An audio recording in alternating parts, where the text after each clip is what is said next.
লাল্লু দান আগে সিন্নি অনেক আগে খেয়েছিলাম ছোট কালে। আমার মনে হয় অনেক বছর আগে খেয়েছি। আজকে বান্দরবানের এটা কি বলে থানসি, বাংলাদেশের শেষতানা যেটাকে বলে থানসি, থানসিতে এসে আজকে সেই ছোট কালের সিন্নি।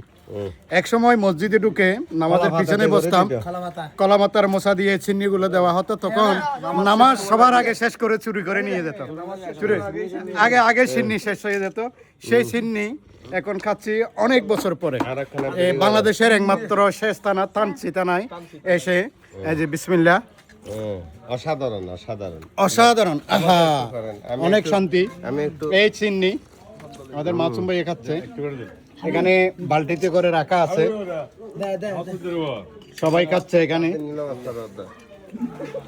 অনেক বছর পরে এই চিন্নি এখন মডিফাই হয়েছে, আগের মতো নাই। আগে কলার পাতা দিয়ে মোচা বেঁধে মসজিদে এই চিন্নি গুলা দেওয়া হতো, তাই না মুরব্বী? তখন নামাজ শেষ হওয়ার আগে চিন্নি কিন্তু শেষ হয়ে যেত, কে খুঁজে পেত না। সাথে চালের রুটি বা আটার রুটিও থাকতো। আবার অনেকে মান্যত করে মুরগির মাংস বা গরুর মাংস দিয়ে কলা পাতার মোচা বেঁধে বা দিত। অনেকদিন পর ছোটবেলার সেই ধন্যবাদ। হইল বাংলাদেশের একমাত্র শেষ থানা যেটা থানসি থানা, এই থানসি থানা থেকে এটার নাম হচ্ছে রিজিক। রিজিক। আসসালামু আলাইকুম।